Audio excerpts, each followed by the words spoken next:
जय हिंद, जय भारत।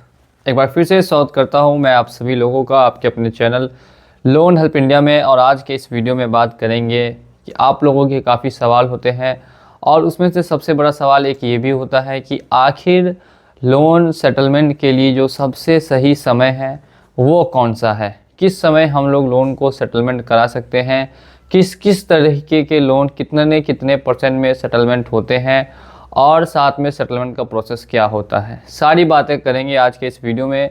तो वीडियो को आप लोगों को लास्ट तक वॉच करना है और साथ ही साथ में अगर चैनल पे आप लोग नए आए हैं तो चैनल को सब्सक्राइब करके बेल आइकन को प्रेस कर देना है। देखिए, सबसे पहली जो आप लोगों की डाउट रहती है वो ये रहती है कि हमारा सेटलमेंट कब हो सकता है। तो मैं काफ़ी वीडियोज़ में बता चुका हूँ, 3 महीने डिफ़ॉल्ट होने के बाद आप सेटलमेंट कभी भी करा सकते हैं।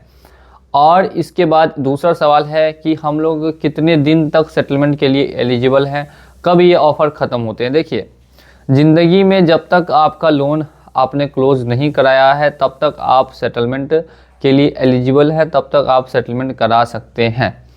अब नेक्स्ट हम लोग बात करते हैं, 3 तरीके के ज़्यादातर लोगों ने लोन लिए होते हैं। सबसे पहला होता है बैंक से लिया हुआ पर्सनल लोन, दूसरा होता है क्रेडिट कार्ड जो कि ऑनलाइन लिया हो या फिर किसी भी बैंक से लिया हो, और तीसरा होता है ऑनलाइन एनबीएफसी से लिया हुआ लोन।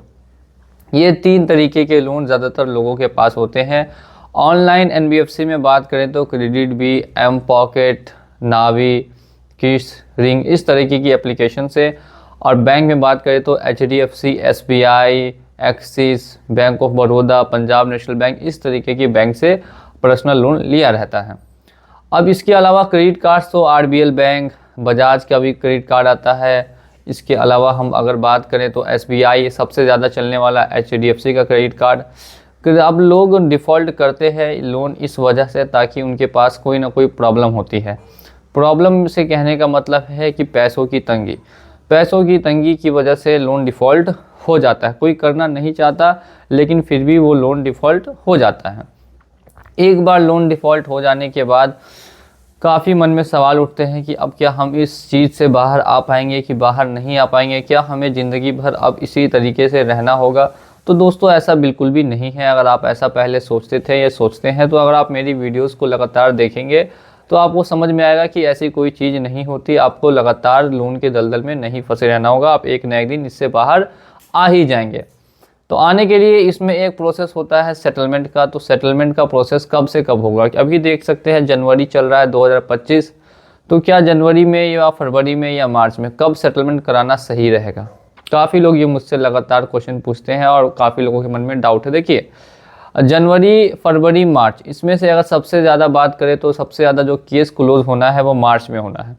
मार्च में क्या होता है कि फाइनेंशियल ईयर की इनिंग होती है, ठीक है। तो फाइनेंशियल ईयर की एंडिंग होने की वजह से, मार्च क्लोजिंग होने की वजह से सभी बैंक, एनबीएफसी और क्रेडिट कार्ड डिपार्टमेंट में प्रेशर काफ़ी ज़्यादा बढ़ जाता है। उन्हें जो काम मिलता है वो भी ज़्यादा मिलता है। अब ऐसे में अगर आपका पहला कोई लोन बचा हुआ है 1 साल से, 2 साल से या 6 महीने से या 8 महीने से, तो उस प्रेशर ऑलरेडी उनके ऊपर है। और अगर उस समय आप उनको कांटेक्ट करेंगे तो वो ना इधर देखेंगे ना उधर देखेंगे, डायरेक्ट आपका जो काम है वो थोड़ा सा समय उनके पास होगा नहीं ज़्यादा, तो आपका काम ज़रूर से ज़रूर वो करा देंगे। तो वहाँ आपको ऑफ़र अच्छा से अच्छा देखने के लिए मिल सकता है। अगर ऑफ़र की बात करें तो कितने % तक में हो सकता है ये भी आप लोग ध्यान से समझिएगा। देखिए, अगर आपका 2 लाख, 4 लाख या 5 लाख का है, लंबा लोन है, तो 20-30% में हो जाएगा। अगर छोटा लोन है 50,000, 60,000, 65,000 का, तो ऐसे में 30% तक पे होगा, 35% पे होगा। 2 चीज़ों पे डिपेंड करता है। पहली चीज़ है कि आपने ऑलरेडी उस बैंक का कितना ईएमआई भरा हुआ है। अब जितना ज़्यादा ईएमआई ऑलरेडी भर चुके होंगे उतने कम में बैंक वाले सेटलमेंट कर लेते हैं, क्योंकि आपने काफ़ी पैसा उनको ऑलरेडी दे रखा है। अब अगर आपने ऐसा कुछ भी नहीं किया, आपने कोई ईएमआई वगैरह नहीं भरी है, ज़्यादा पैसा अगर बैंक को नहीं दिया है, तो बैंक भी फिर ज़्यादा नेगोशिएट नहीं करता। और मैं लोगों को ये ज़रूर बताता हूँ कि कम से कम भी आप एक ईएमआई ज़रूर जमा कर ले। पूरी नहीं जमा कर सकते, 1 साल की अगर ईएमआई है तो उसमें से एक ईएमआई ज़रूर जमा करें।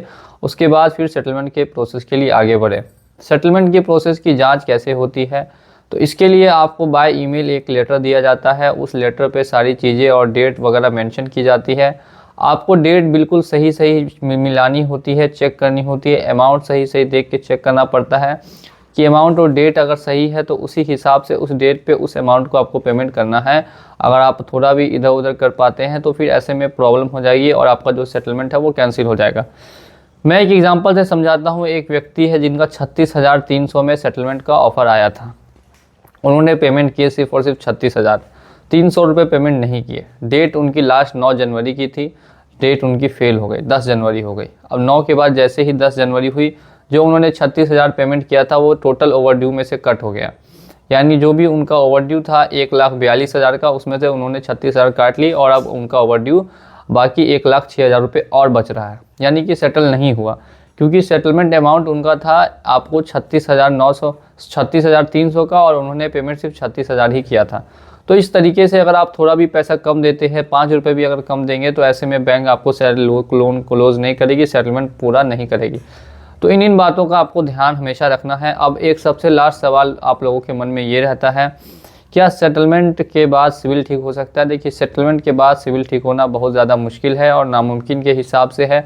अगर आप ज़्यादा बैंकों से सेटलमेंट करा लेते हैं तो फिर सिविल हमेशा के लिए बर्बाद हो जाता है। सिविल फिर वापस ठीक हो पाना बहुत बहुत बहुत क्या मेरे हिसाब से आप हो ही नहीं सकता। फिर कम है, अगर सेटलमेंट कराया हुआ है, 1-2 छोटा लोन है, तो फिर फ्यूचर में आप उसे चाहे तो आगे चल के क्लोज करा के और अपने सिविल में बढ़ोतरी करा सकते हैं।